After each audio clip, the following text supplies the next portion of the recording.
When I woke up, my head felt like it had been stuffed with glue, my temples throbbing with a dull, persistent ache.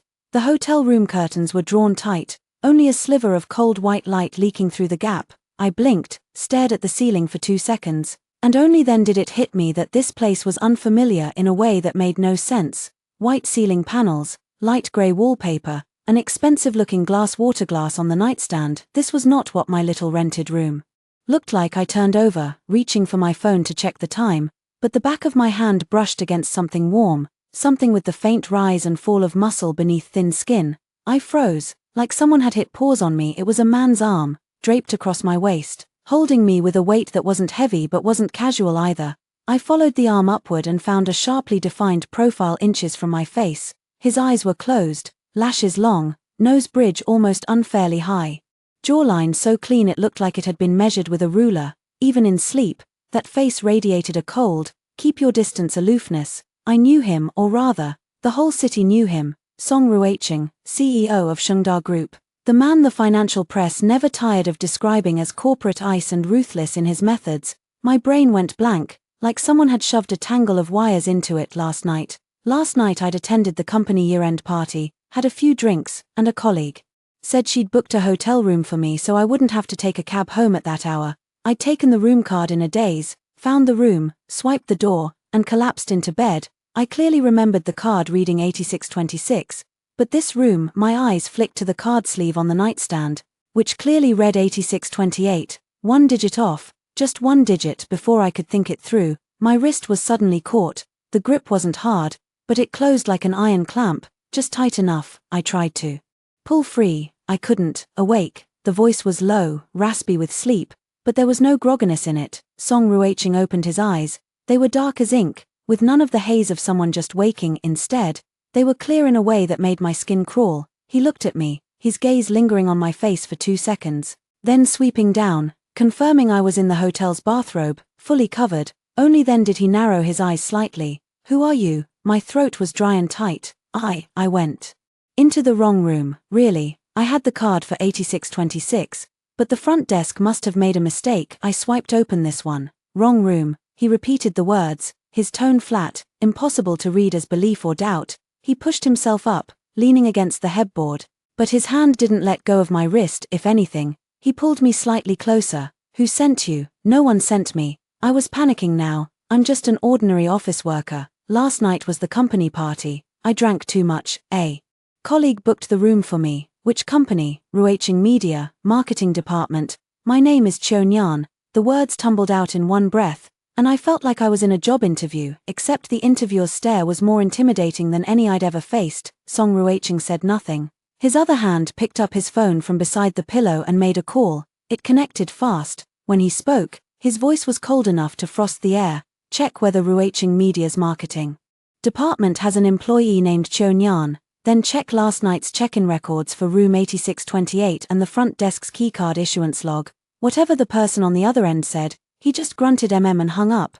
Then he looked at me again, his gaze settling on my face like he was inspecting a suspicious object. The room was so quiet I could hear the faint whisper of air from the AC vent. He still had my wrist, and I sat rigid on the edge of the bed, my mind a mess, but I forced myself to calm down. Mr. Song, I said, trying to keep my voice steady. I know this sounds insane, but it's a misunderstanding. I have no reason to break into a strange man's room in the middle of the night. It does nothing for me. Whether it does something for you isn't for you to decide. He said it with a faint, almost imperceptible curve at the corner of his mouth, but the smile never reached his eyes. I lost something in here last night. My heart sank. What? He released my wrist, rose unhurriedly, swung his long legs to the floor, and pulled on the dark grey bathrobe draped at the foot of the bed. He was more than a head taller than me, and when he stood over me, the pressure in the air was almost suffocating. A draft contract, UN signed, he said. I left it on the desk when I came back last night.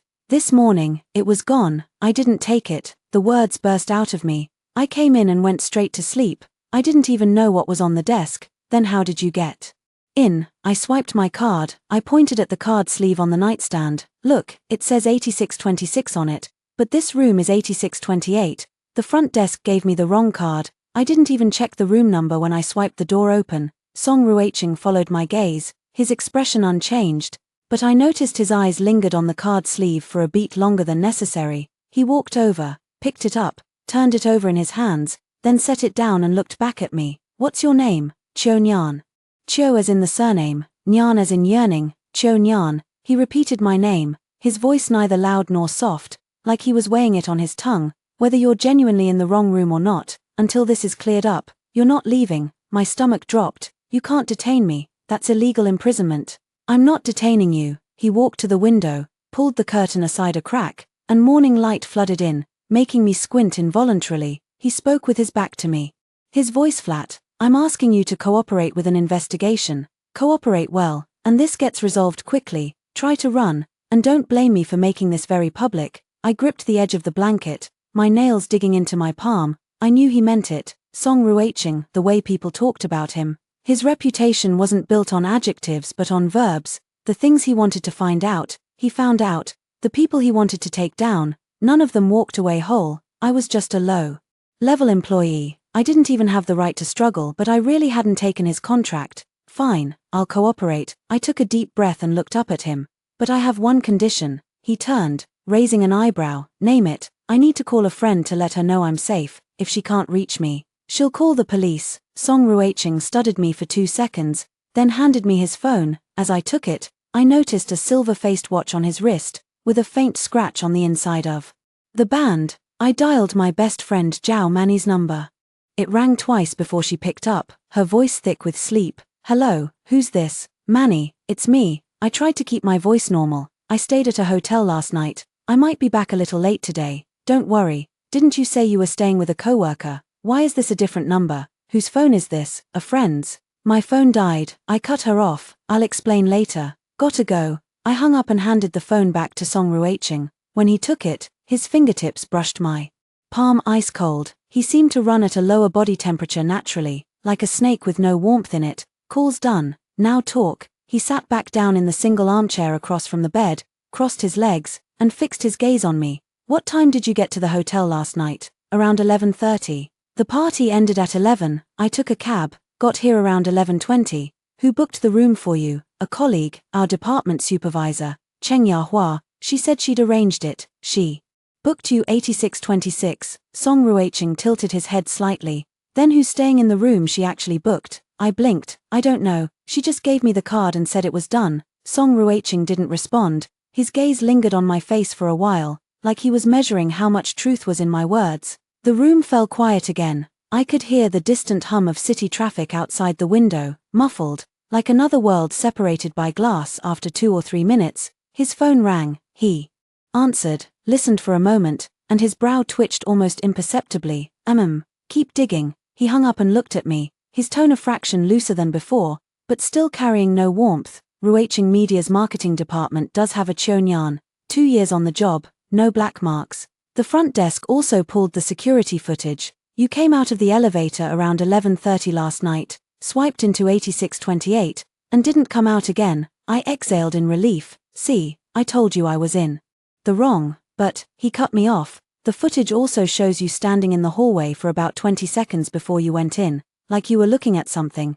Can you explain that? My stomach lurched. Those 20 seconds. Now I remembered. I was drunk, dizzy, and when I reached the door, I looked down at the card sleeve in my hand, then up at the room number. The 8 on the door plate was chipped, and I'd hesitated, wondering if I'd misread it, but my head was too foggy, and I'd swiped the door without thinking twice. I was drunk, checking the room number. I told the truth. The card said 8626, but the elevator floor display showed 28. I was confused, worried I'd gotten off on the wrong floor. Song Ruiqing stared at me for a few seconds. Then the corner of his mouth curved slightly, but the smile was cold as a blade. At least you're honest. Everything I've said is the truth. I met his eyes. Mr. Song, I know you don't believe me, but I really didn't take your contract. If you're worried, search my bag, search my phone, search me anywhere. I haven't hidden anything. He didn't answer. He stood, walked to the nightstand, pulled open the drawer, and took out a brown paper file folder. I saw it clearly. The folder was sitting right there in the drawer. He hadn't locked it last night. Or rather, he'd left it there on purpose, waiting to see who would come for it. You say you didn't take it, he said, walking toward me with the folder in hand, looking down at me. Then why is this contract in the drawer? I froze. What do you mean? Didn't you say it was missing? My keychain came loose. When I got up, I noticed the drawer wasn't locked. His tone was flat. But I never said the contract was missing. I only said something was missing. Your reaction just now suggests you already knew what it was. The blood rushed to my head, then went cold. I understood. He'd been baiting me. He'd never said what was lost. I was the one who'd filled in the blank. Assuming it was the contract. But how would I have known? Because I'd seen the folder on the nightstand. No, I hadn't. When I woke up, there was only the card sleeve and the water glass. The folder had just come out of the drawer. I opened my mouth, my throat dry. I don't know what you're getting at. When I woke up, there was only the card on the table, nothing else. You said you'd lost something. And I assumed it was the contract, because you said draft contract. And I said something. Song Ruiching's voice wasn't loud, but it pressed down on me like a blade, inch by inch. You filled in the blank. I said a contract draft. But those two words, contract draft, I told you that. You didn't know before. I processed his words for a moment before the trap became clear. I'd said I didn't take your contract only after he'd explicitly mentioned the contract draft. Before that, he'd only said he'd lost something. So my reaction hadn't actually given anything away, Mr. Song, I said, lifting my head to meet his eyes directly. I'll say it again. I walked into the wrong room. I didn't take your contract, and I don't know what you lost. If you think I'm putting on an act, then show me the evidence. If you can't, then this is nothing but an accusation. He stared at me for a long time. Long enough that I braced myself for him to lose his temper, to have me dragged out, or to call the police outright. But he did none of those things. He simply looked away, placed the file folder back in the drawer, walked to the door, and pulled it open. You can go. I blinked, like I hadn't heard him right. I said you can go. He had his back to me, his voice flat and unreadable. But this isn't over. My things really are missing. Whether or not you took them, you were in this room last night. That makes you the prime suspect. I got to my feet, my legs unsteady, but I forced myself to walk toward the door. As I passed him, he suddenly reached out and closed his hand around my wrist. The grip wasn't hard, but I couldn't have pulled free if I'd tried. Since you've walked through my door, he said, looking down at me, his voice low and deliberate, each word landing like a hammer. Don't think about running. My breath caught in my throat. He released me, stepped back, and cleared the doorway. Save my number. I'll be in touch. I shot him one last look, said nothing, and walked quickly out of the room. The hallway lights were far brighter than the dim room.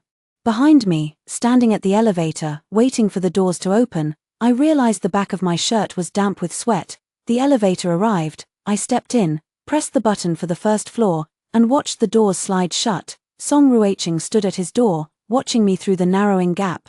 His gaze heavy and deep as a bottomless well. The elevator descended. I leaned against the wall of the car and closed my eyes. My phone buzzed. I pulled it out, a text from an unknown number. This is Song Ruiching. Come to Shengda Group tomorrow.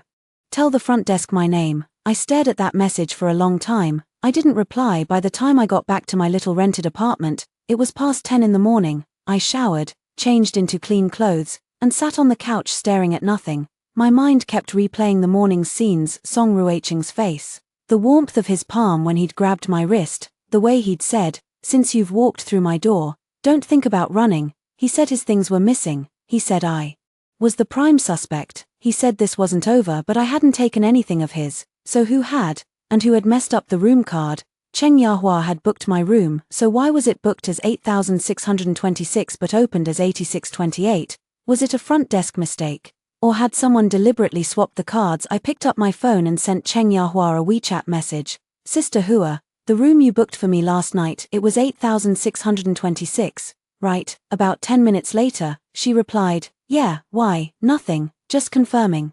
I didn't press further. I set the phone down, and the more I thought about it, the more wrong it felt. Cheng Yahua was my department supervisor. We had a neutral relationship, neither close nor hostile. She'd booked the room because the annual party had run late and the company had a reimbursement allowance. She had no reason to hurt me, but if she really had booked that room, why had the front desk issued a card for 8628? I opened the hotel app on my phone to check the booking record, only to find that the reservation had been made under Cheng Yahua's own account. I couldn't see any of the details from my end. After a moment's hesitation, I called Zhao Manny. She picked up mid-yawn. You finally got back to me. What the hell happened last night? Whose number was that? I'll explain later. I lowered my voice. Manny, can you do me a favor? Name it. Can you check whether a room at the hotel for Ruaching Media's annual party was booked under the name Cheng Yahua for room 8626? Can you find out? Zhao Mani had worked in the hotel industry for 3 years, and her cousin happened to be the front office manager at that very hotel. She thought for a moment. I'll ask around. No promises. Wait for my call. I hung up, sank back onto the couch, and stared at the ceiling. My head was a mess. One moment Song Ruaching's icy gaze, the next that line, since you've walked through my door, don't think about running. I didn't understand. Why me? Why that room around 2 in the afternoon? Zhao Mani called back. Her voice was tight. Nian Nian, I asked. Room 8626 was definitely booked last night, and the reservation was under Cheng Yahua's name. But here's the thing, the front desk system shows that room card was modified around 10:40 p.m. The original room number was changed to 8628. My heart sank. Modified? Who changed it? The system doesn't show who specifically, it just logged an employee ID, one of the front desk interns, but that intern clocked out at 10:00 last night. Her ID was used to make the change after she'd already left. Zhao Mani paused. Nian Nian, did you piss someone off? I didn't answer. My grip on the phone tightened. The afternoon sun slipped through the curtain gap and pooled on the floor in a bright patch, but I felt cold all over. Someone had changed that room card. Someone had deliberately sent me into Song Ruaching's room. What the hell did they want? I didn't sleep well that night. I tossed and turned, my mind stuck on Song Ruaching's cold face and that line about not running. I kept telling myself he was a stranger, that he had nothing to do with me, but my heart still betrayed me with an extra beat. The next morning, I walked out the door with dark circles under my eyes. The moment I reached the company building, I felt it, something was off. Colleagues who usually greeted me were now walking around me. Little Liu at the front desk, normally all sweet talk, avoided my gaze and busied herself straightening her desk. When she saw me, my stomach dropped. Before I could ask anyone anything, the elevator doors opened and I ran straight into Cheng Yahua, my department supervisor. She was wearing a camel coat and heels. She paused for a fraction of a second when she saw me, then forced a smile. Nian Nian, you're here. Morning. Morning, I answered, trying to read her face. She looked perfectly normal, aside from that tiny hesitation. But I knew what I knew, the modified card record Zhao Mani had found. And the booking under Cheng Yahua's name. The modification had been made under the intern's ID, but the reservation belonged to Cheng Yahua. I didn't say anything. I followed her into the elevator. 2 colleagues from another department were already inside. One leaned close to the other and whispered, "Did you hear? That girl from Ruaching Media, last night." Sure. The other elbowed her hard and glanced in my direction. I said nothing, but something cold gripped my chest. Ruaching Media, last night. Me. Put those 3 together and I didn't need to guess what they were talking about. When I reached my desk, I logged into the company system. A message popped up immediately, a mass notification from the admin department. Important reminder on employee conduct standards. I clicked it open. The content was nothing special, just the usual about employees representing the company's image and minding their behavior. But the date on it was today, and it was signed by the admin manager. That notice was suspicious. Our admin department never dealt with this kind of thing. Sending something like this out of the blue was way too pointed. I was staring at the screen when my phone buzzed. A text from Song Ruaching. 10:30, Shengda Group. Tell the front desk my name. I checked the time, it was already 10:10. Shengda Group wasn't far from our office, maybe 15 minutes by cab. But why should I go? Who was he to order me around? I set the phone down, planning to ignore it. Then the intercom on my desk rang. I picked it up. It was the front desk. Nian Nian, there's someone downstairs asking for you. He says his assistant Duan from Shengda Group, working for Mr. Song. I froze. Shengda Group, Mr. Song. That was Song Ruaching. He'd sent someone to my office. I hung up and went downstairs. Standing in the lobby was a man in a dark grey suit, early 30s, with a pair of frameless glasses. He looked neat and polished. When he saw me, he nodded politely. Miss Chin, I'm Mr.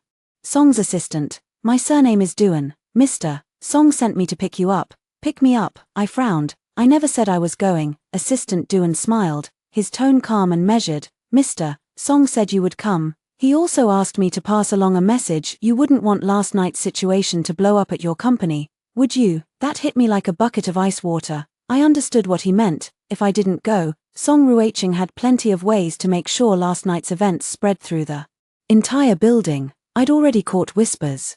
But that was different from Song Ruaching saying it himself, or having someone spread it deliberately. I weighed my options for a few seconds, then nodded. Wait for me. I need to grab my bag. Back at my desk, I locked my computer and picked up my bag. Just as I was about to leave, Cheng Yahua poked her head out of her office. Nian Nian, where are you going? There's a meeting this afternoon you need to attend. I have something to take care of. I'll be back before the meeting. I didn't elaborate. Walking quickly toward the door, Cheng Yahua called after me. Then hurry up. There was something in her tone I couldn't quite place. I didn't look back. Stepping straight into the elevator, Assistant Duan drove a black business van, low-key, understated. He didn't say much on the way, and I wasn't in the mood to talk either. I leaned against the window, watching the city slide past. Shengda Group sat in the most prime location downtown, a building over 30 stories tall, its glass curtain wall gleaming coldly in the sun. The car pulled into the underground garage, and Assistant Duan led me to a private elevator that went straight to the top floor. When the doors opened, a long corridor stretched ahead. The door at the far end was open, spilling bright light into the hallway. Assistant Duan stopped at the entrance and gestured. Mr. Song is waiting for you inside. I took a deep breath and walked in. The office was enormous. One entire wall was floor-to-ceiling glass. The city skyline spread out before me. Song Ruicheng sat behind his desk, flipping through a document. He looked up at the sound of my footsteps. Today he wore a dark blue shirt, sleeves rolled to his forearms, revealing a clean, sharp line of wrist. He looked nothing like the just-woken man from yesterday morning. Now he was alert, composed, radiating an unmistakable stay-away energy. Sit. He tilted his chin toward the sofa across from him. I didn't sit. I stood in front of his desk and looked at him. What do you want with me? Song Ruicheng set down the document and leaned back in his chair. His gaze settled on me, calm, but it felt like he could see right through me. He spoke. I looked into last night. You really did walk into the wrong room. The room card was altered. My heart jolted. I hadn't expected him to address it so directly. I stared at him.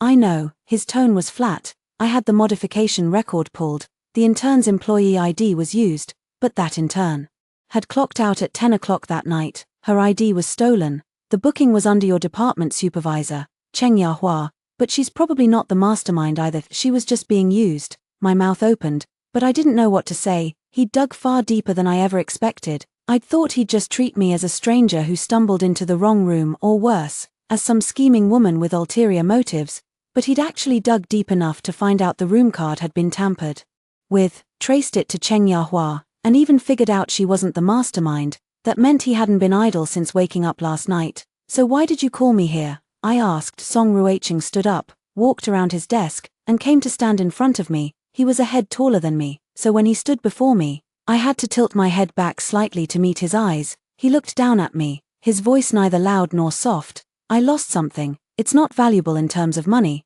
but it's very important to me. I checked the surveillance footage last night. Besides you, no one else entered that room, so either you took it, or someone went in after you left to take it. I didn't take anything of yours. I looked him straight in the eye, speaking each word deliberately. I drank too much last night, went to the wrong room, and woke up to find you there. After that, I stayed in the room the whole time. I didn't leave until you woke up. I didn't take anything. Song Ruicheng looked at me for a long moment without speaking. The office was so quiet I could hear the clock ticking on the wall. After what felt like an eternity, he finally spoke. I believe you. Those 3 words caught me completely off guard. He believed me. Yesterday morning he'd been gripping my wrist, saying, since you've walked through my door, don't even think about running, treating me like a suspect. And today he was saying he believed me, but his tone shifted. Believing you doesn't mean this is over. Someone deliberately sent you into my room and stole my things. There has to be someone behind this.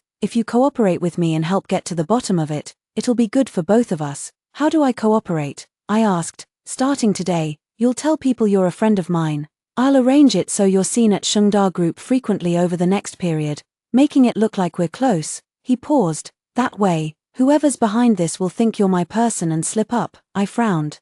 You're using me as bait. You can think of it that way. His tone was matter-of-fact, but I won't have you working for nothing. When this is over, I'll clear your name. And he glanced at me. Your company's partnership project with Shengda, I can personally oversee it and give you a chance at promotion. My heart stirred. Our company had indeed been trying to land a project with Shengda recently. If it went through, it would be a huge boost for the company. I'd been at the company for 3 years, stuck at the bottom rung. If I could climb a step through this project, That was genuinely tempting, but I didn't agree right away. Instead, I asked him, "What exactly did you lose?" Song Ruiching was silent for a moment, as if weighing whether to tell me, then he spoke, "A USB drive. There's stuff on it that, if it fell into the wrong hands, would cause serious trouble." I didn't press further, he'd said enough. I picked up my bag from the sofa and stood. "I'll help you, but I have a condition." "Name it." "I'm helping you with this not because I'm afraid of you, and not because of the deal you're offering, it's because someone treated me like an idiot and played me for a fool. I'm not letting that slide." I looked into his eyes. "I refuse to be someone's pawn." Song Ruiching raised an eyebrow slightly, looking somewhat surprised. After a moment, the corner of his mouth twitched, half a smile, half something else. He said, "Fine, deal." He walked to his desk, pulled out a phone from a drawer, and handed it to me. "Take this. My number's saved in it, along with Duan's. If anything comes up, call this line. I already have your number, but it's not secure, it might be monitored." I took the phone and slipped it into my bag. He looked at me and added, "This afternoon, I'll have a cooperation agreement sent to your company under the guise of a business partnership. That way, when you come and go from Shengda, no one will be suspicious." I nodded, didn't linger, and turned to leave. When I reached the door, his voice stopped me. "Lin Yen Yen." I paused but didn't turn around. "Until this is figured out, be careful." His voice was unreadable. "Since you've walked through my door, don't even think about running." That wasn't a joke. I didn't respond. I pulled the door open and walked out. The hallway was quiet. Only the sound of my footsteps echoing one after another. My grip on my bag strap tightened slightly, a complicated feeling churning in my chest. He said he believed me, but he also said that wasn't a joke. Was this man helping me or tying me up? I got back to the office around 1 in the afternoon. I made it to the meeting room 10 minutes before it started.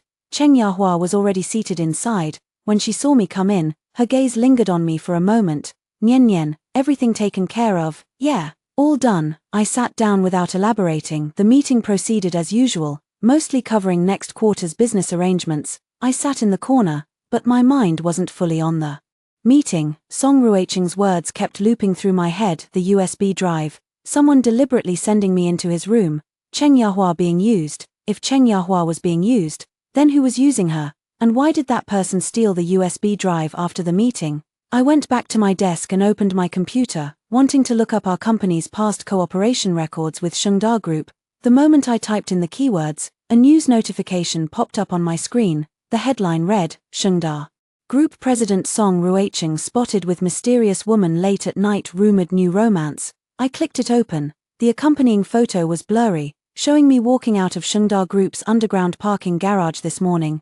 The camera angle was deliberately awkward. Clearly someone had been staking out the location. Only my profile was visible in the photo, but anyone who knew me would recognize me instantly. The comment section had already exploded. Some people were asking, "Who is this woman?" Others said, "Isn't President Song single?" And someone had already dug up my name. "Looks like an employee at Ruiching Media, surname Lin." I stared at that news article, a chill running down my spine. I'd only just left Shengda this morning, and the news was already out by the afternoon. That was too fast to be a coincidence. Someone was watching me, or rather, someone was watching Song Ruiching, and I'd become the one pushed into the spotlight just as I was thinking this.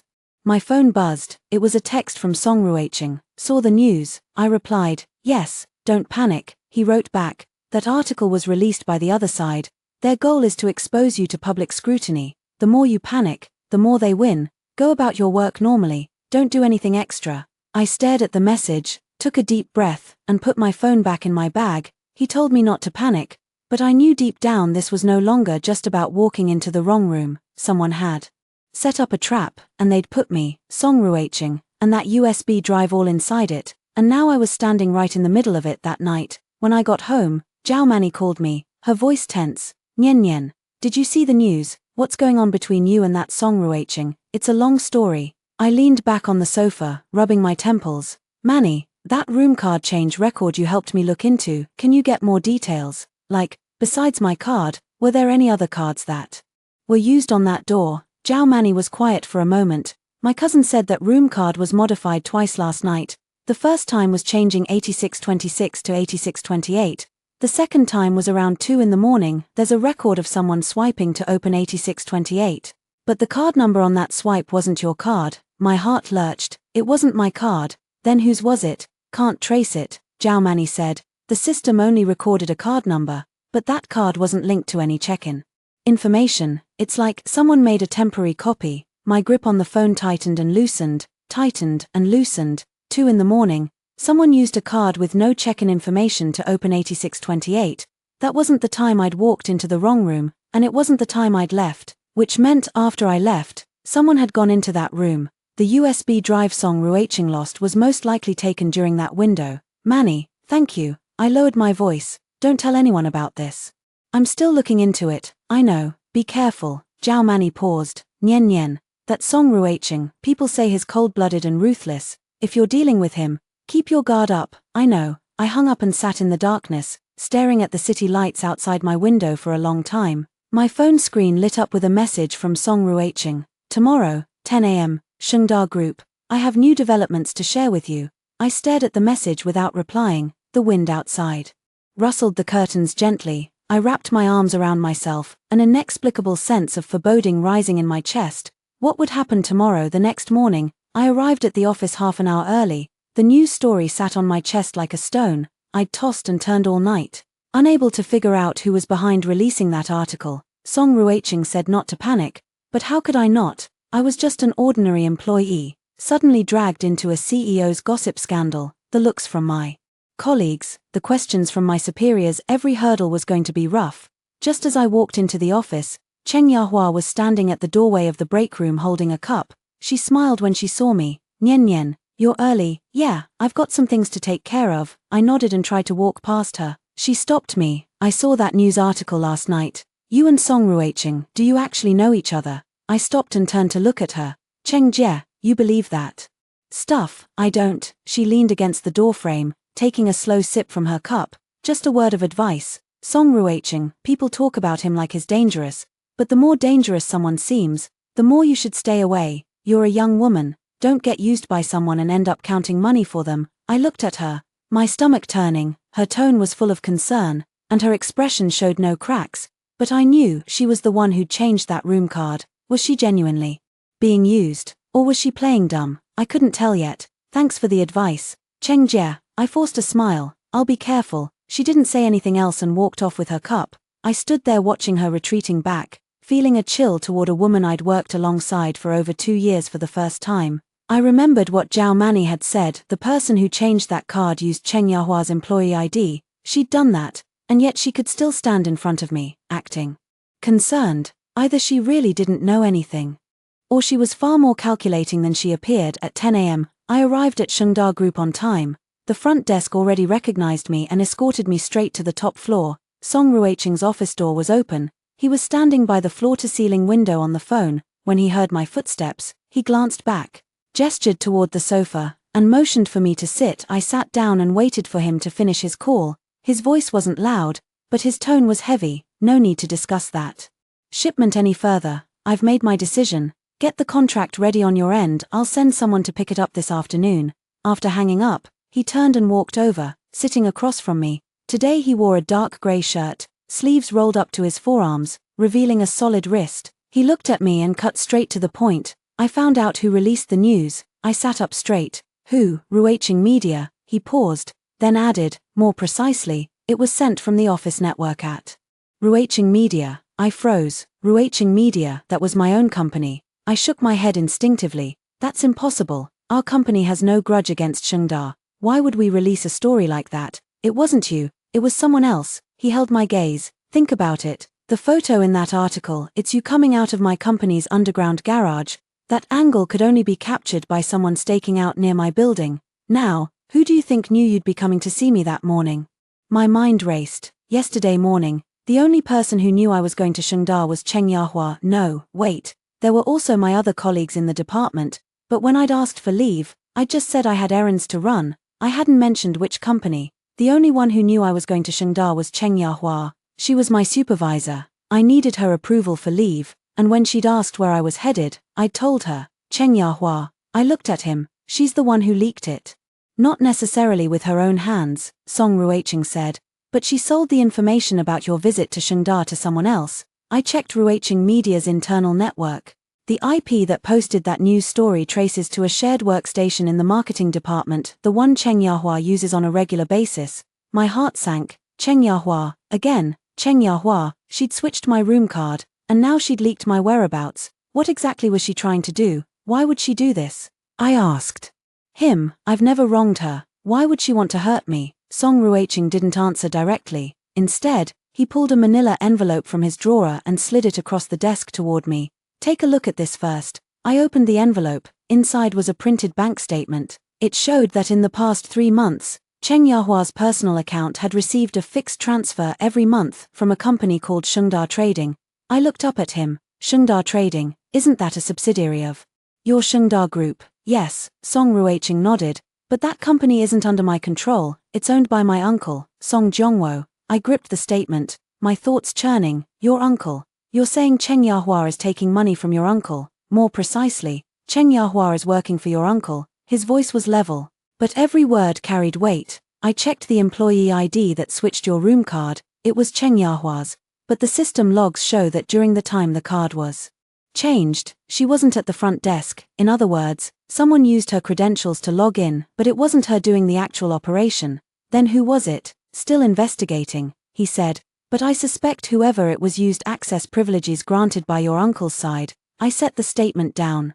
My insides in turmoil. Song Ruiqing's uncle, Song Zhongwo. I'd seen that name in the news before, vice chairman of Shengda Group, co-founder of the company alongside Song Ruiqing's father. After his father passed, Song Zhongwo had stepped aside and let his nephew take the top seat, retreating to the vice chairman position himself. On the surface, it looked like a harmonious uncle-nephew relationship, but if Cheng Yahua was working for Song Zhongwo, then this was far more complicated than it appeared.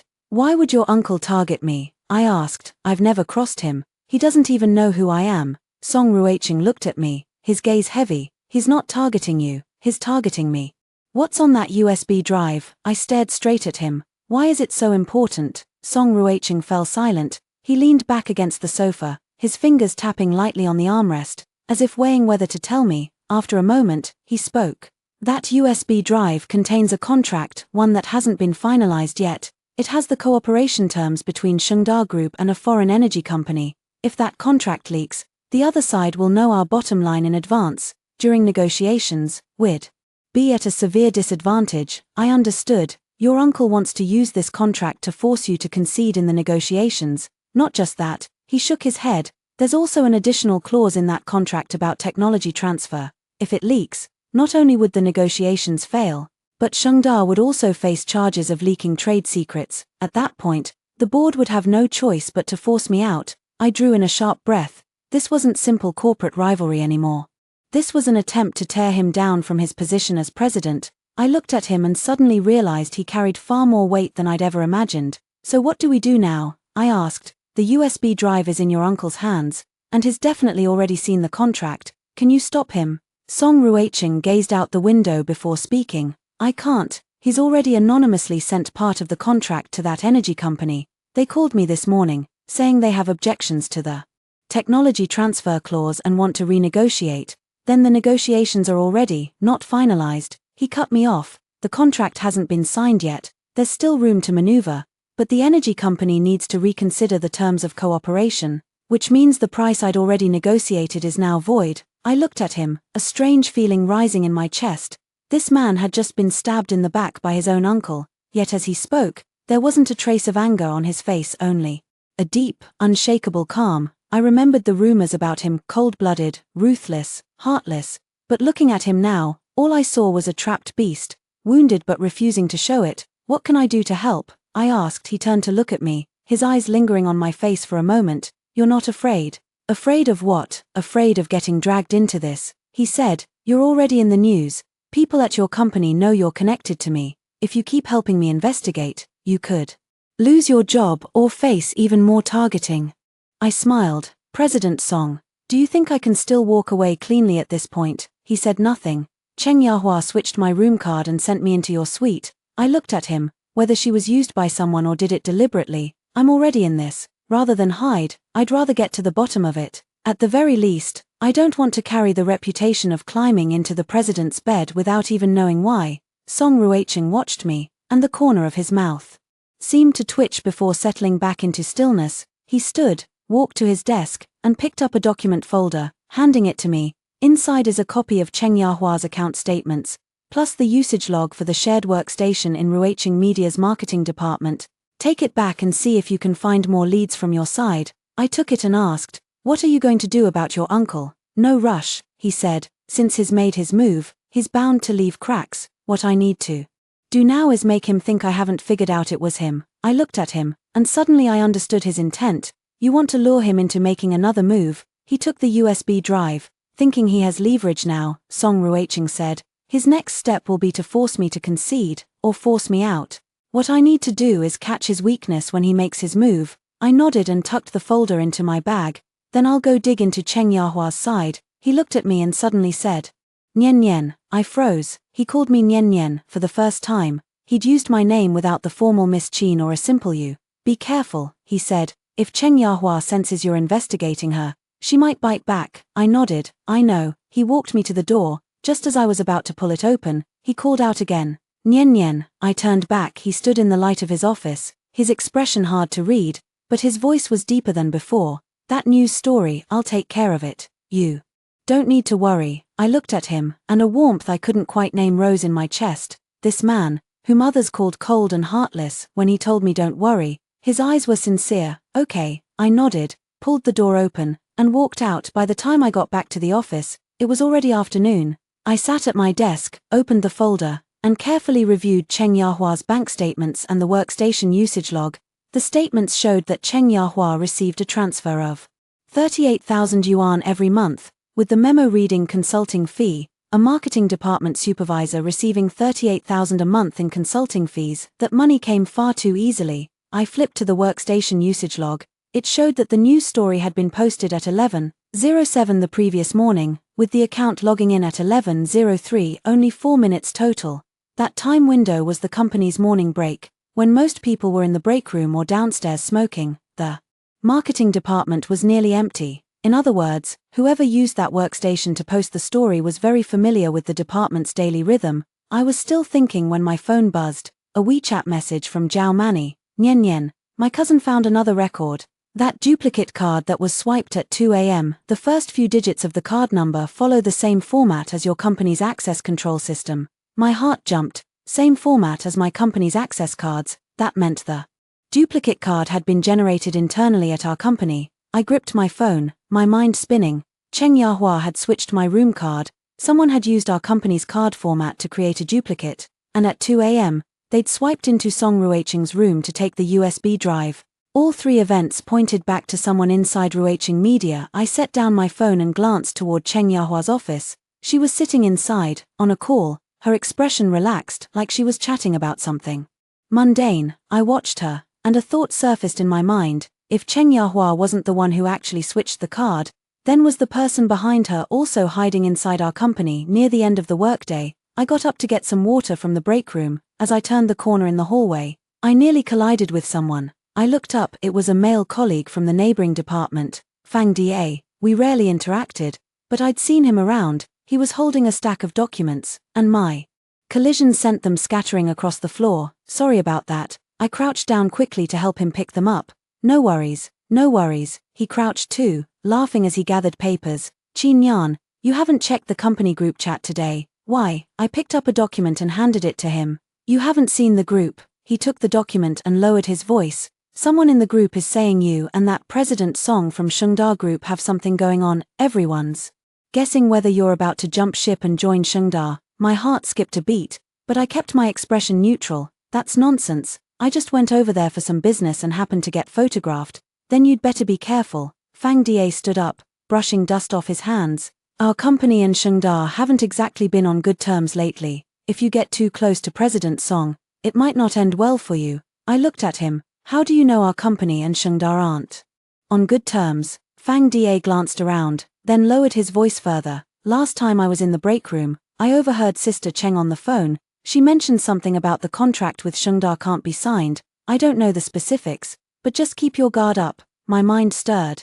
Cheng Yahua saying the contract with Shengda can't be signed over the phone. What authority did a marketing department supervisor have to decide whether or not to sign a contract with Shengda, unless The person behind her had given her some kind of authorization. Thanks for the heads up, I nodded at Fang Da. I'll keep an eye out. Fang Da left, and I stood in the hallway, gripping my phone, lingering for a long moment. Cheng Yahua, Song Jiongwo, Ruiqing Media, Shengda Group, these threads tangled in my mind.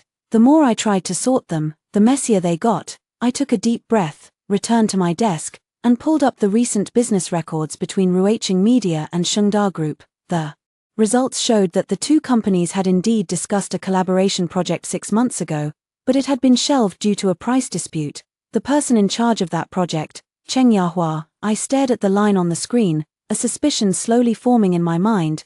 If Cheng Yahua had met Song Jiongwo while negotiating with Shengda, and he'd bought her off, then swapping my room card and leaking my whereabouts would all make perfect sense. But why me? I had no grudge against her. Why would she want to hurt me? Just as I was thinking, my phone buzzed again. A message from Song Ruiqing. Free tonight. Want to grab dinner and go over tomorrow's plans? I stared at the message, hesitated for a moment, then replied, sure, what time? 7. I'll send a car to pick you up. I set the phone down, leaned back in my chair, and felt a strange mix of emotions I couldn't quite name. We'd only known each other for 2 days, yet our connection kept deepening. I knew he was supposed to be the cold-blooded CEO of rumor, but watching him tell me be careful in his office, I just couldn't link him to the word cold-blooded. At 7 that evening, a black sedan pulled up outside the office building. I got in, and after about 10 minutes, the car stopped in front of a quiet private restaurant. Song Ruiqing was already seated in the private room. When he saw me enter, he signaled the waiter to start serving. I sat down, and he poured me a cup of tea before speaking.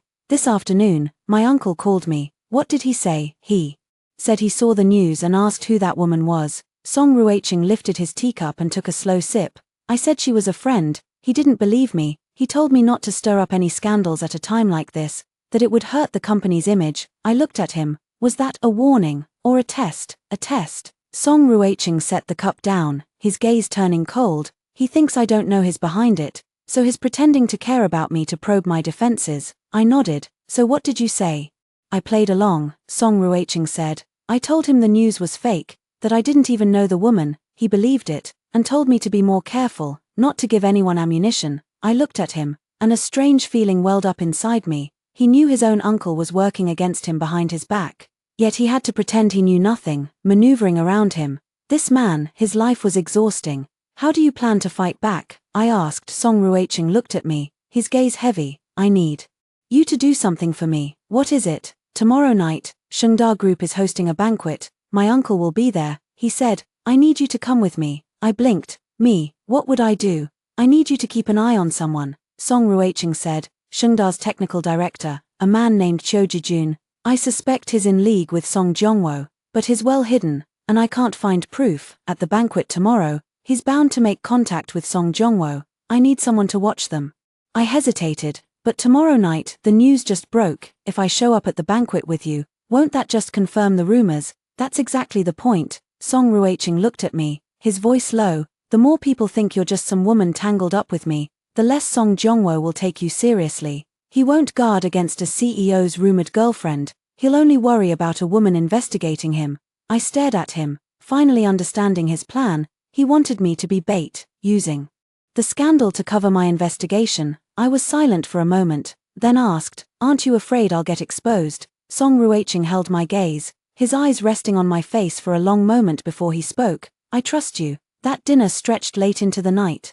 Song Ruiqing told me a lot about the inner workings of Shengda Group, how Song Jiongwo had spent years courting board members and hollowing out his authority. As I listened, a picture slowly formed in my mind. Song Jiongwo was a cunning old fox. He didn't confront Song Ruiqing head-on. Instead, he laid his traps slowly, using every means to strip away his power. That USB drive was just one step in his plan. After dinner, Song Ruiqing drove me home. The car stopped in front of my building, and he looked at me. Tomorrow night, I'll have Duan pick you up. Just wear something formal. I nodded and was about to get out when he suddenly called my name. Nian Nian. I turned back. He sat in the car, the streetlight filtering through the window, casting a soft glow across his profile that made him look gentler. He looked at me and said, tomorrow night, no matter what happens, don't leave my side. My heart gave a sudden lurch. Got it, I said. Back home, I sat on the sofa, scrolling through the news on my phone. Song Ruiching said he'd handle it, but the article was still up. I opened the comments and saw people had dug up my personal information, name, company, position, even the date I joined Ruiching Media. I stared at those comments, and a chill crept up my spine. This wasn't just gossip. Someone was deliberately exposing my information to the public. I took a deep breath, turned off my phone, and lay on the sofa, staring blankly at the ceiling. Tomorrow night, I'd attend the banquet with Song Ruiching. Watching a technical director who might be in cahoots with Song Jongwo, it sounded like a scene from a play, but I knew if I got caught, I might lose my job, yet somehow, I didn't regret it at all. Maybe it was because of Song Ruiching's I Trust You. Maybe it was because I wanted to find out for myself why Cheng Yahua had tried to hurt me that night. My phone lit up again. A message from Song Ruiching. Get some sleep. Tomorrow, I've got your back. I stared at those words, and a strange sense of calm washed over me. I replied with a single word, okay. Outside the window, the city lights flickered on and off. I closed my eyes, lying on the sofa. Tomorrow night would be a hard battle. But I knew I wasn't fighting alone. The next evening, Duan arrived promptly at my building. I wore a dark blue dress, my hair pinned up, looking a few years older than usual. As I got in the car, Duan glanced at me in the rearview mirror and smiled. Miss Lin, you look sharp tonight. I buckled my seatbelt and asked, where's Mr. Song? He's already at the hotel. He asked me to bring you over first. Duan paused, then added, Miss Lin, tonight just remember one thing, no matter what happens. Don't leave Mr. Song sighed. Those were the exact same words Song Ruiching had said last night. I nodded, but a quiet tension coiled in my chest. Outside the window, the city's neon lights blinked to life one by one, like scattered gold dust on the ground. Shengda Group's banquet was held in the penthouse ballroom of a downtown hotel, the entrance lined with luxury cars. Duan led me through the lobby and up the elevator to the top floor. As the doors slid open, a wave of voices and music washed over me. I spotted Song Ruiching immediately. He stood at the center of the crowd in a dark gray suit, speaking with a middle-aged man. His gaze swept over, paused on me for a beat, then he gave a slight nod. I walked over, and he naturally extended his hand, resting it lightly on my lower back as he guided me through the crowd. His palm was warm, the heat seeping through the fabric of my dress, making my heart beat a little faster. Has Cho Jijun arrived? I murmured. Just got here. He's in the left corner with Song Jongwo. Song Ruiching's voice was barely a whisper, his lips almost motionless. Don't stare at him, just act natural. I hummed an acknowledgement, picked up a glass of champagne, and casually scanned the room. In the corner, a middle-aged man in gold-rimmed glasses was speaking with an elderly man with white hair. The one with glasses had to be Cho Jijun, and the old man was Song Ruiching's uncle, Song Jongwo. The two stood close together, speaking in hushed tones, as if afraid of being overheard. I looked away and made small talk with Song Ruiching, but my peripheral vision stayed fixed on them. After a while, Cho Jijun suddenly patted Song Jongwo's shoulder and headed alone toward the restroom. I set down my glass, told Song Ruiching I was going to fix my makeup, and followed in his direction. The corridor outside the restroom was quiet, the soundproofing excellent, the music from the ballroom reduced to a muffled hum. I leaned against the wall near the restroom, pretending to check my phone, but out of the corner of my eye, I saw Cho Jijun standing at the end of the hallway, his back to me, apparently on a call. His voice was too low for me to catch much, but I picked up a few words. The goods are in hand. Tomorrow's meeting, he won't turn this around. My heart jumped. I was about to edge closer when a voice came from behind me. Miss Lin. I startled and spun around. A man in a hotel uniform stood behind me, his gaze oddly fixed on me. You're a friend of Mr.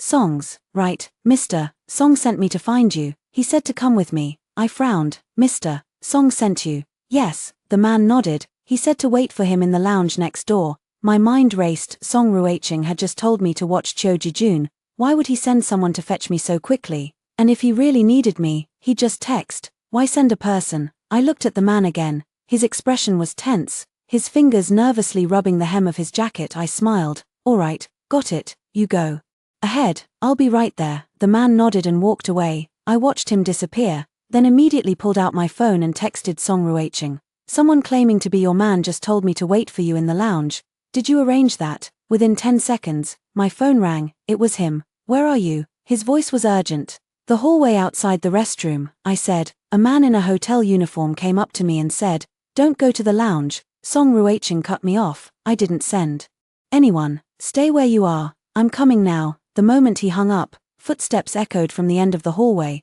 I looked up. Cho Ji-jun had finished his call and was walking toward me. When he saw me leaning against the wall, his steps faltered for a split second, his gaze sweeping over my face as if he recognized me, or maybe not. I lowered my eyes, pretending to scroll through my phone, and only let out a breath once he'd passed. Less than 2 minutes later, Song Ruiching strode over, his expression grim. He grabbed my wrist, pulled me into an empty meeting room nearby, closed the door, and asked, what did he look like? Mid-30s, not tall, hotel uniform, round face, I said. His eyes kept darting around when he talked, and he was rubbing his jacket hem. Something felt off. Song Ruiching nodded. I'm having them pull the security footage for this floor. He was on the phone when I stood by the window, my mind still churning over what Cho Ji-jun had said on his call. The thing is already in hand, so the USB drive really was with him. But what did he mean by tomorrow's meeting? Was there a board meeting at Shengda Group tomorrow? Song Ruiching finished his call, walked over, and looked at me. What did you just hear? I told him what Cho Ji-jun had said on the phone. His face darkened further. There is indeed a board meeting tomorrow morning. If Cho Ji-jun presents what's on that USB drive at the meeting, I'm in serious trouble. What exactly is on that USB drive? I finally asked the question that had been weighing on my mind all along. Song Ruiching was silent for a moment before speaking. It contains an unaudited financial report, along with some documents bearing my signature, but those documents have been tampered with. The contents are forged. If they're made public, it would look like I embezzled company funds and falsified accounts. I stared at him, a chill running through me. Did Song Jongwo do this? He's not that foolish. Song Ruiching shook his head. He only handles the delivery of the materials. The one who actually did the work is Cho Ji-jun. As the technical director, he has access to the company's internal systems and can forge documents. Song Jongwo just needs to show up at the board meeting and confirm the accusations. I paused, then asked, so what's your plan? If the contents of that USB drive are revealed at the board meeting, you won't have time to explain. Song Ruiching looked at me, his gaze heavy. That's why I need to get that USB drive back before the board meeting. How? Cho Ji-jun should have the USB drive on him tonight, Song Ruiching said. He's a cautious man, he never keeps important things anywhere else. I was planning to have you keep an eye on him, see where he stashes it, but now that he's on guard, we can't afford to wait. He glanced down at his phone, and a message popped up on the screen. After reading it, a faint smile tugged at the corner of his mouth. I've got the surveillance footage. That man earlier wasn't hotel staff, his Cho Ji-jun's driver. He'd been waiting outside the whole time and only came in 10 minutes ago, so Cho Ji-jun sent him to find me. I asked, yeah. Song Ruiching put his phone away and looked at me. He recognized you and was afraid you'd overheard his phone call, so he sent his driver to get you out of the way, which only confirms that his call was suspicious. My heart stirred. So what are you going to do now? Song Ruiching thought for a moment, then said, I'll have someone distract Cho Ji-jun for a while. You go find the USB drive in his jacket. He's wearing a suit tonight. He took his jacket off and hung it over the back of his chair. I looked at him. How do you know he took his jacket off? Assistant Duan just messaged me. Cho Ji-jun went back to the banquet hall and draped his jacket over his chair. Song Ruiching said, he's got a habit of keeping things in the inner pocket of his jacket. Go take a look. If you find it, take it. If not, come back immediately, don't linger. I took a deep breath and nodded. To be honest, I'd never done anything like this before, and my heart was pounding. But I also knew that if those documents were made public at tomorrow's board meeting, Song Ruiching would be finished. I followed Song Ruiching back into the banquet hall. He deliberately walked over to Cho Ji-jun and struck up a conversation. Keeping Cho's attention locked on him, I held my wine glass, pretending to wander casually past Cho Ji-jun's seat, and slipped my hand into the inner pocket of his suit jacket draped over the chair. Inside, there was a hard, rectangular object. My fingers brushed against it, a USB drive. My heart raced even faster. I carefully pinched it out and slipped it into my handbag. The whole process took only seconds, but it felt like an eternity. I turned to leave, and then I heard a voice behind me, Miss Chin. I froze, then turned around. Song Jongwo was standing right behind me, watching me with a faint, unreadable smile. What is Miss Chin doing standing here, looking for something? 1,000 thoughts flashed through my mind in an instant. Song Ruiching was still talking with Cho Ji-jun not far away, and Assistant Duan was nowhere in sight. I clutched my handbag, the one holding the USB drive. If Song Jongwo searched my bag, I was done for. I forced myself to stay calm, smiled, and said, hello, Mr. Song. I was just looking for some water. I had a sip of champagne earlier, and it's gone to my head a bit. Song Jongwo looked at me, his gaze sweeping over my face before landing on my handbag, lingering for just a moment. My heart tightened. Before I could say anything else, Song Ruiqing's voice came from behind. Uncle, there you are, I was just looking for you. Come over here, Chiu has a technical proposal he'd like to discuss with you. Song Jongwo's attention shifted. He glanced at Song Ruiqing, then back at me, and smiled. Alright, I'll be right there. He turned and took 2 steps, then looked back at me with a meaningful gaze. I stood there, my palms slick with sweat. Song Ruiqing walked over and asked in a low voice, "Got it?" I nodded. He gently took my wrist and led me toward the door. We'd just reached the entrance of the banquet hall when a voice came from behind. Ruiqing. Leaving so early. I turned around. Song Jongwo stood a few steps away, holding his wine glass, smiling at us. The night's just getting started. Why are you leaving already? And that Miss Chin, she looks unfamiliar. Whose daughter is she? Song Ruiqing smiled. A friend. She's not feeling well, so I'm taking her home. Song Jongwo nodded, his gaze lingering on me for another moment before he said, "Alright, you go ahead. Don't forget the board meeting tomorrow." "Wouldn't dream of it," Song Ruiqing said, leading me out of the banquet hall. The moment the elevator doors closed, I let out a long, relieved breath. Song Ruiqing looked at me and suddenly smiled, scared back.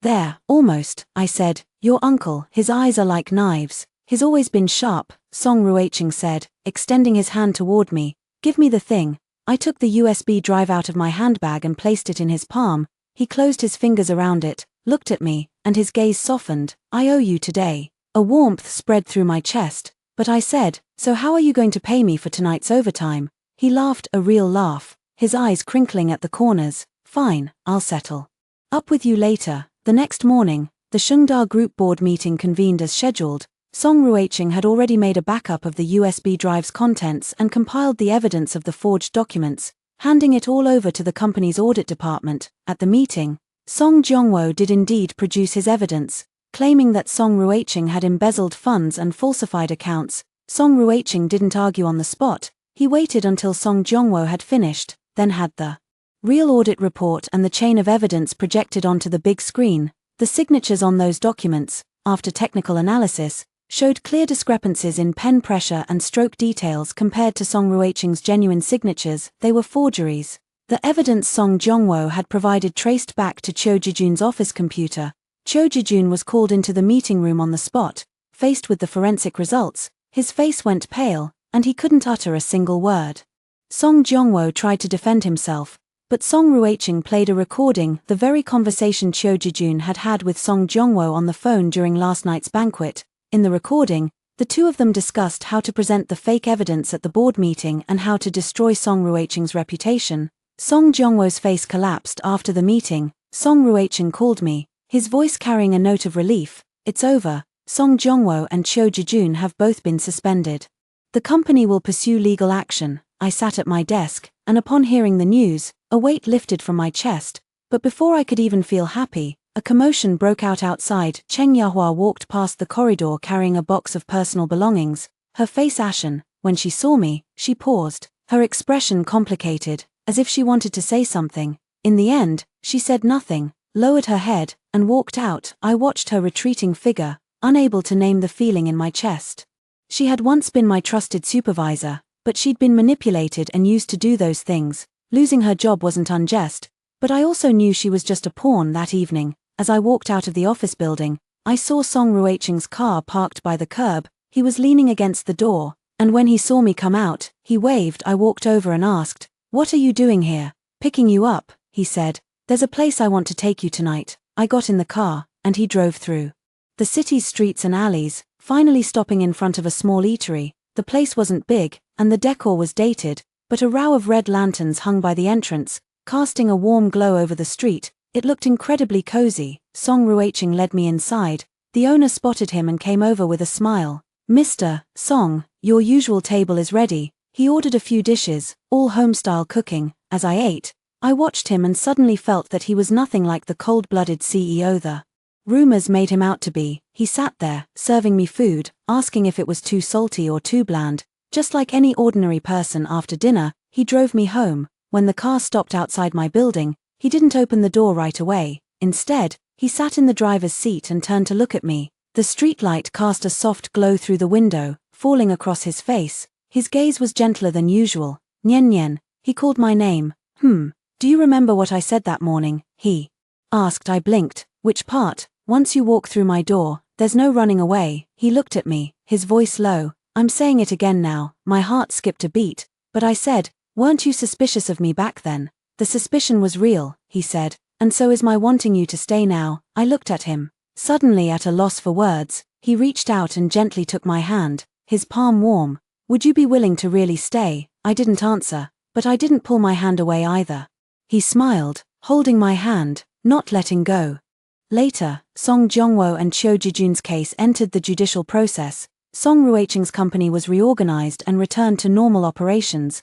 After Cheng Yahua left Ruiqing Media, she sent me a message saying she was sorry. I didn't reply, but I no longer hated her. She was just used, made mistakes, and paid the price. As for me and Song Ruiqing, we didn't deliberately make our relationship public, but we also stopped hiding it. He'd occasionally pick me up downstairs from the office, and when curious colleagues asked, I'd just smile and say, a friend. Every time Zhao Mani heard that, she'd roll her eyes. Friend, with the way you two look at each other, who's going to believe that? I didn't argue, I just smiled. One evening, Song Ruiqing and I were walking along the river. The setting sun painted the water gold, and the breeze blowing off the surface carried a slight chill. He walked beside me, hands in his pockets, and suddenly asked, do you regret walking into the wrong room that day? I glanced at him, thought for a moment, and said, at the time, yeah, I did. And now, I smiled, not answering directly. Instead, I asked him back, do you still think I was sent by someone else? He looked at me, his gaze serious. I already ran a full background check on you a long time ago.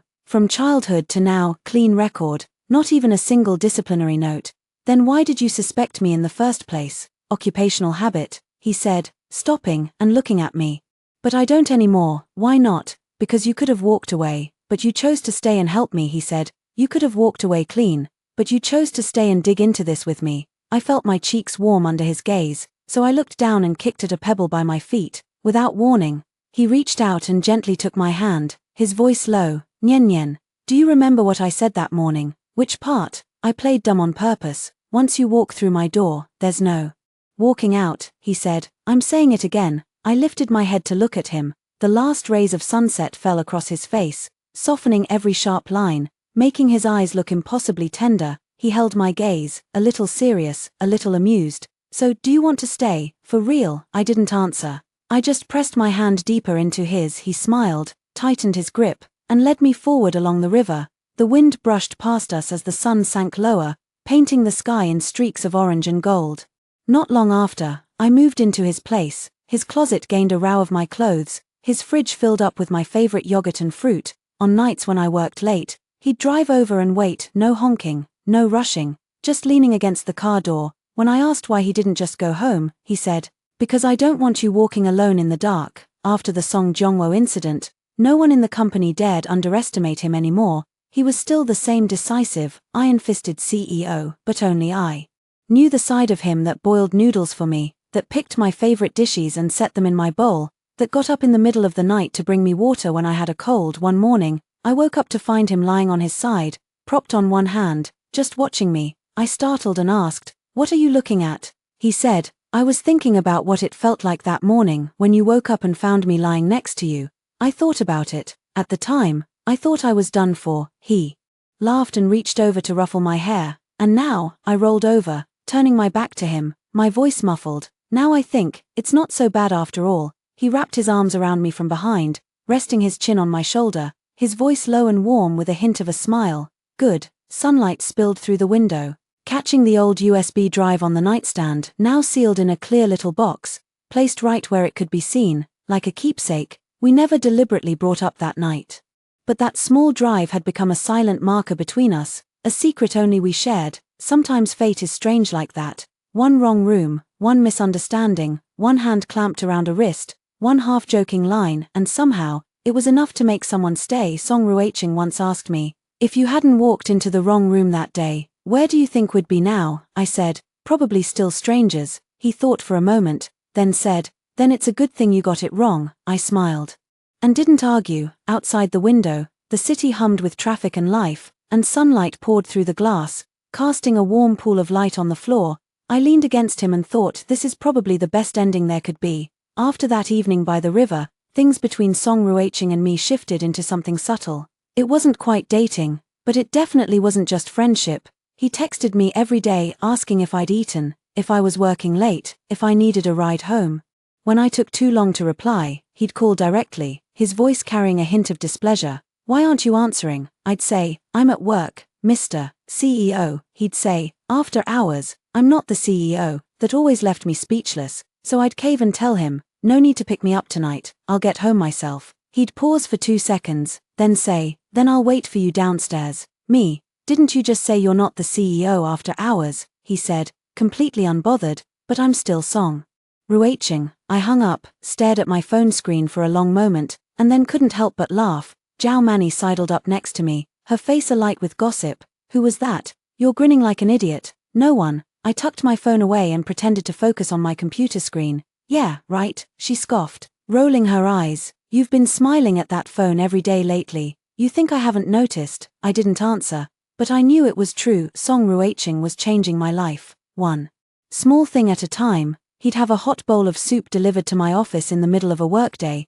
He'd pull up outside my building after I finished late, claiming he was just passing by. On weekends, he'd send a message asking if I was free. Our relationship was like a pot of water on a slow burner, warming up steadily, but not yet at a boil, until that one thing happened. It was a Friday night. Song Ruiqing was taking me to a business dinner. He said it was an important occasion and wanted me there with him. I wasn't keen on going, but he said it with such sincerity. Nyen Nyen, I need you there. I asked him, why do you need me? He looked at me and said, because I don't want to face those people and those things alone. I didn't refuse after that. That night, I wore a little black dress he'd had delivered to me in advance. I stared at my reflection in the mirror, almost not recognizing myself, and felt a flicker of hesitation. He stood by the door, and when I came out, his gaze landed on me and stayed there for a long moment. I grew self-conscious under his stare. What? Does it look bad? He shook his head, his voice dropping low. No, it looks beautiful. Then he reached out his hand. Let's go. The dinner was held at a private club. The guest list was small, but every name on it carried weight in this city. Song Ruiqing walked beside me, deflecting curious glances, occasionally leaning in to speak to me in a tone so gentle it didn't match the cold-hearted CEO of rumor. Just as I was starting to relax, a woman walked over, wine glass in hand, and called out with a bright smile, Ruiqing ji. Song Ruiqing's steps faltered for just a second. I looked up. The woman was wearing a wine-red dress, her makeup flawless, her bearing elegant, clearly someone from a well-bred family. She stopped in front of him, but her gaze slid to me, appraising. And this is, she asked, smiling. Song Ruiqing's tone was flat. A friend of mine, Lin Nyen Nyen. A friend. The woman let out a light laugh, her eyes sweeping over my face. Ruiqing ji has never brought a friend to an occasion like this. I caught the implication in her words but didn't take the bait. Song Ruiqing didn't either. He simply said, this is Shun Ruowei, the eldest daughter of the Shun family. The Shuns and the Songs have business dealings. Shun Ruowei glanced at him, then back at me, and smiled. And where does Miss Lin work? Ruiqing Media. I answered honestly, Ruiqing Media. She raised an eyebrow. That's Ruiqing ji's company, isn't it? So Miss Lin is an employee. The question wasn't rude on the surface, but I could hear the condescension underneath. I didn't take offense. I just smiled and said, yes, I'm an employee at Ruiqing Media. So you and Ruiqing ji are superior and subordinate. Shun Ruowei's voice wasn't loud, but a few nearby guests had already turned to look before I could answer. Song Ruiqing cut in, she's my invited guest. Tonight, she's the only one I brought. Shun Ruowei's smile froze for a split second before she recovered smoothly. I see. Well, you two enjoy yourselves. I'll go say hello over there. She turned and walked away, her figure graceful, her steps unhurried. I watched her go, then turned to Song Ruiqing. She likes you. He glanced at me. That has nothing to do with me. She likes you. How does it have nothing to do with you? I don't like her, he said bluntly, his eyes fixed on me. You know who I like. My heart skipped a beat at his words. I looked down, pretending to study the glass in my hand. He didn't push further, just lightly brushed the back of my hand with his fingers.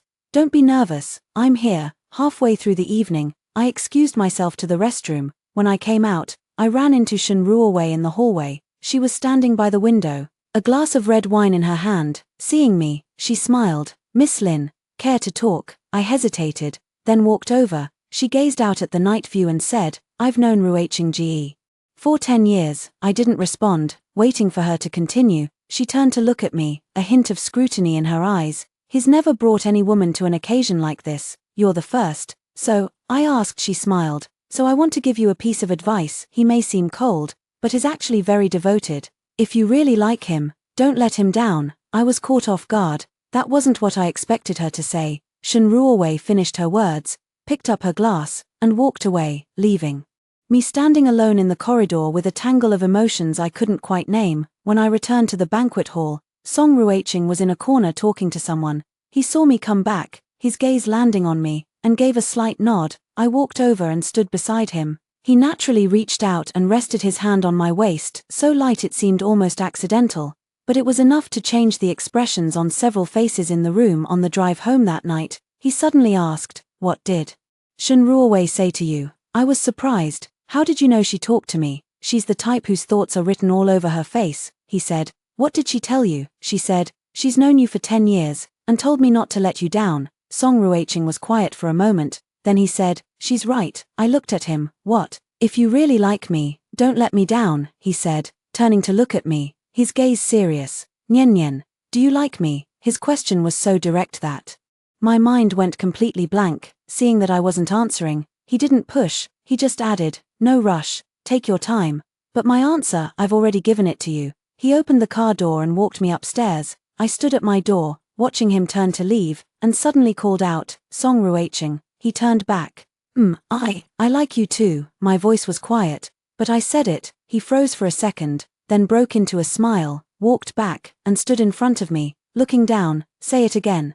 No, my face was burning. I pushed at him. Go home. He caught my hand, not letting me push him away. Say it again. My heart was pounding so hard I could barely breathe.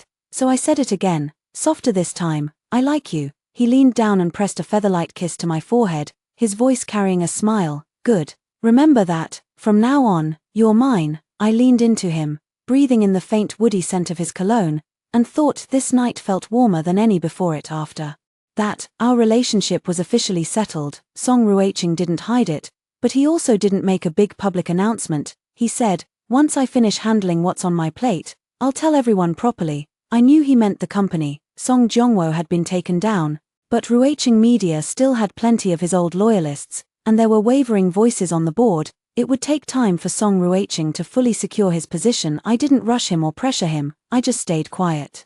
When he was busy, and when he was tired, I made him a bowl of hot soup. Every time he finished the soup, he would look up at me with something unreadable in his eyes.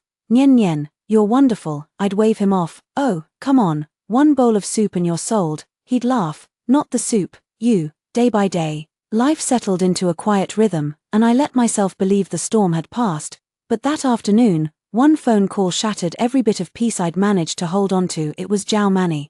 Her voice urgent. Nian Nian, check the news. Now, my stomach clenched. I pulled out my phone and saw the top trending topic. My whole body went cold. It was a photo, the night Song Ruiqing had walked me home, captured in the moment he bent down to kiss my forehead beneath the building. The shot was crisp, the angle deliberate. Someone had been lying in wait. The caption read, Song Ruiqing, CEO of Ruiqing Media, caught in a late-night rendezvous with a female employee, office romance exposed. The comments were a feeding frenzy. Some accused him of mixing business with pleasure, others claimed I'd slept my way up the ladder, a few had already dug up my name and job title, spinning wild theories. I stared at the screen, my fingers turning cold. Nian Nian, stay calm, Zhao Mani said through the phone. Don't panic. I took a deep breath. I'm not panicking. Who took it? I did some digging. The photo came from a gossip account. Behind that account, it looks like a company that competes with Ruiqing Media. My heart sank. A memory surfaced. Song Ruiqing's warning that even with Song Jiongwo gone, there were still moles inside the company. I hung up, hesitated, then dialed his number. The phone rang for a long time before he picked up. His voice was steady. Nian Nian, I saw the news. Are you okay? A pause. I'm fine. Don't worry. I'll handle this. Song Ruiqing. I said his name like a question. Did you already know someone would use us as a target? He didn't answer directly. I'll take care of it. Trust me. I gripped the phone, emotions churning in my chest. I did trust him, but I was also afraid for him. After hanging up, I sat in my office, watching the sky darken outside the window, and made a decision. I wasn't going to sit back and wait for him to protect me. I was going to find out who took those photos myself that night. I didn't go home. I went to Zhao Mani's place. She poured me a cup of hot tea and sat across from me. "So, what's your plan?" I said. "That gossip account, I want to find whoever runs it, or at least whoever bought the photos." Zhao Mani thought for a moment. "I know someone in media. He might be able to trace who's behind it." I nodded. "I'd appreciate that." She studied me, then said, "Nian Nian, have you considered that this might not just be aimed at Song Ruiqing? That photo is too clear. Someone was staking out that spot. Who would have known you'd be at his place that night?" I froze. She was right. That photo wasn't luck, it was surveillance. Someone knew in advance that Song Ruiqing would walk me home that night, knew we'd pause downstairs, and that information was only known to me and the people around him. A name surfaced in my mind, Cheng Yahua. She'd left Ruiqing Media, but who knew if she'd left behind any traps? I pulled out my phone, scrolled to her number, and hesitated for a long moment. In the end, I didn't call. If it really was her, tipping her off would only make things worse. The next morning, I went to work as usual. The moment I walked in, I felt the shift. Colleagues glanced at me with a mix of curiosity and scrutiny. Even people I'd been friendly with gave me wide berth, mouths opening and closing like they wanted to say something but thought better of it. The news had spread. I sat down at my desk and had just turned on my computer when a message came from my department head. "Report to the conference room." When I arrived, a woman was already seated inside, mid-40s, sharp professional attire, stern expression. She was Liu Hui, the head of HR. "Miss Lin, please have a seat," she gestured. "I'd like to discuss the news circulating online." I met her gaze. "Director Liu, I had nothing to do with the taking or distribution of that photo." "I understand," she said, "but the company needs to respond. Some members of the board have suggested placing you on temporary suspension while the matter is investigated." I blinked. Suspension? It's standard procedure. Her tone was flat. "Rest assured. This isn't a termination. Once the investigation is complete, the company will give you a full explanation." I sat in silence for a moment, choosing not to argue. Arguing wouldn't change anything. This wasn't a decision Liu Hui could make alone. I nodded. "Fine, I'll cooperate with the investigation." As I walked out of the conference room, my phone buzzed. Song Ruiqing. I picked up, and his first words were, "They suspended you. How did you know?" "Some board members are pressuring me to deal with this." His voice had a cold edge. "Nian Nian, don't worry, I'll resolve it." I clutched the phone, a pang of something bittersweet rising in my chest. "Song Ruiqing, tell me the truth. Is someone using this to force you into a decision?" A long silence. Then, "Yes, they want me to partner with the Shen family. Shen Ruowei's father, Shen Zhangue, is a senior board member. He's been pushing for a merger between the two companies." It all clicked. That photo wasn't just an attack on my reputation, it was aimed at him. Someone was forcing him to choose between me and the company's interests. I took a deep breath. "Song Ruiqing, what are you going to do?" "I won't use you as a bargaining chip." "Then how are you going to handle it?" He paused. "Give me 3 days. In 3 days, I'll give you an answer." I hung up and stood outside the company building. The autumn wind hit my face, carrying a chill. I looked at the photo on my phone screen, still spreading across the internet, and realized this storm was far more complicated than it appeared. I didn't go home. Instead, I hailed a cab and went to see Zhao Mani's contact in the media world. His name was Zhu, call him Zhu Ji, a veteran who'd spent over a decade navigating the murky waters of the media industry. He listened to my story without interrupting, poured me a glass of water, then spoke slowly. "That gossip account is called Ruian Entertainment. The registered entity is a shell company, nothing traceable behind it. But I have a channel that can track their latest large transfer." "From who?" "The funds came from Ruiqing Media's accounts, routed through the marketing department's PR budget." He looked at me. "You know what that means?" My stomach dropped. The marketing department, that was the division Song Zhongwo had directly controlled before his downfall. Even though the board had kicked him out, his loyalists were still embedded in the company. "Can you trace who specifically handled it?" Zhu Ji shook his head. "That's harder. The money went through multiple layers of routing, but I can give you a name, Chen Bin, deputy director of the marketing department at Ruiqing Media. He's a man Song Zhongwo personally promoted." I committed the name to memory, thanked Zhu Ji, and stepped out into the night. The autumn wind bit through my collar, and I shivered, but my mind had never been clearer that night. I did something bold. Through an old colleague, I got Chen Bin's personal number and sent him a message. "Director Chen, This is Lin Yen Yen. I'd like to talk to you about the photo. I know you were just following orders, but I'm not going to take the fall for this. The message went into the void. I didn't expect a reply, but the next morning, a text came from an unknown number, 8 p.m., Old Tea House. West side of town, second floor private room. I arrived on time. Chen Bin was already there, seated in the private room, his tea gone cold. He was in his early 40s, gold-rimmed glasses, looked refined, but his eyes kept darting away. Miss Lin, he began, what do you want to ask? Did you hire someone to take that photo? A long pause. Yes. Was it Song Jongwo's order, or Shen Zhengguo's? He looked at me with a bitter smile. Both. Song Jongwo wanted revenge on Song Ruiqing. Shen Zhengguo wanted to force him into the merger. They found common ground. I was just the errand boy. Then why are you telling me all this? He stared down at his teacup. Because my daughter is sick. She needs a major surgery. Shen Zhengguo promised me the money, but things went sideways and he's been stalling. I got scared. Something stirred in me. Do you have proof? He hesitated for a long time, then pulled a USB drive from his bag and set it on the table.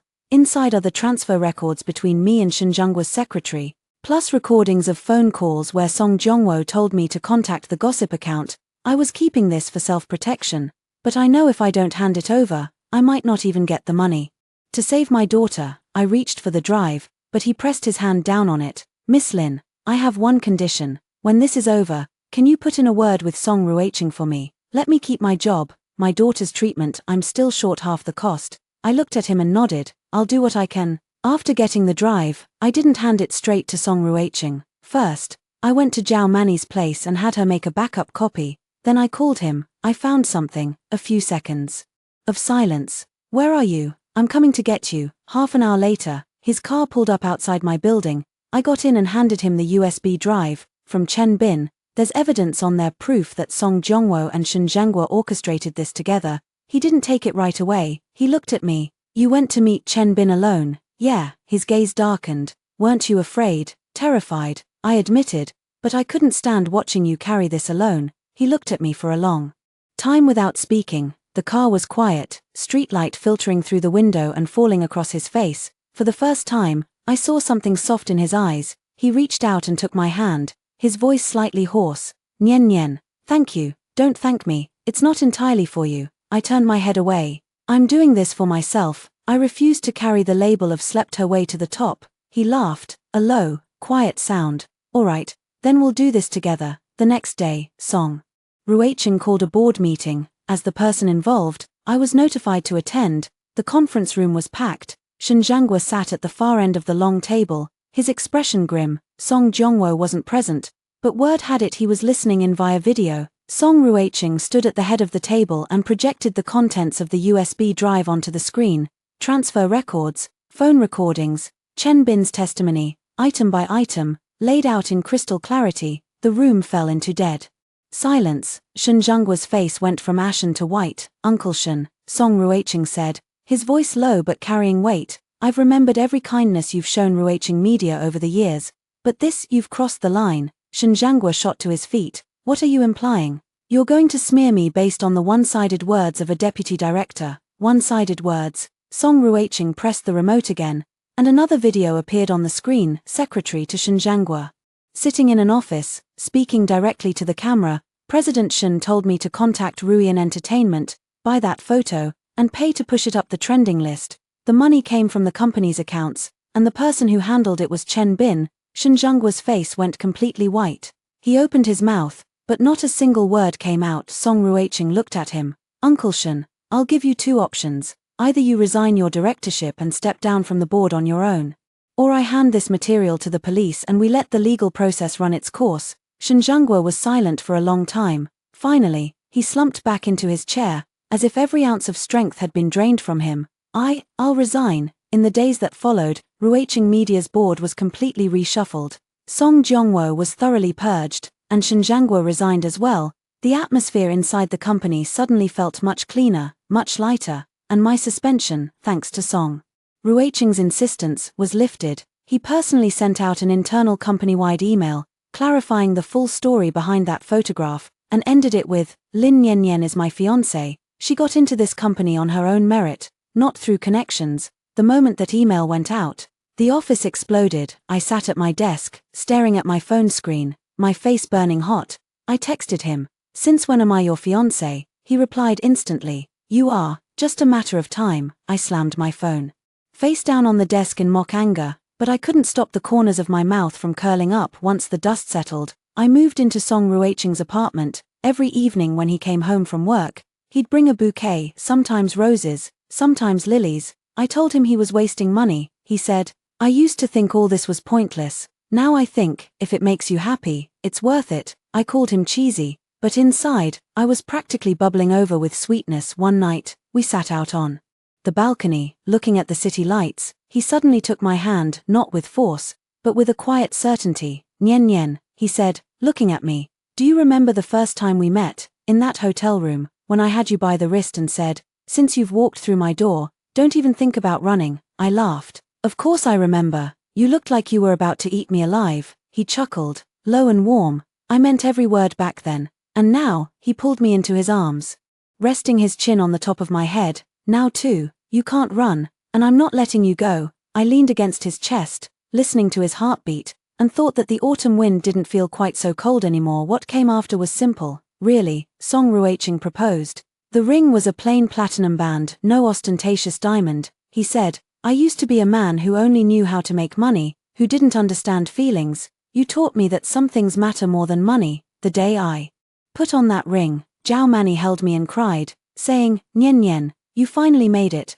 The wedding was the following spring, small, intimate, only close friends and family. Chen Bin came too, with his daughter, who had fully recovered. The little girl wore a pink dress and ran up to call me big sister. Song Ruicheng stood beside me, looking down at her with a rare, gentle expression. During the ceremony, the officiant asked him, "Mr. Song, do you have anything you'd like to say to your bride?"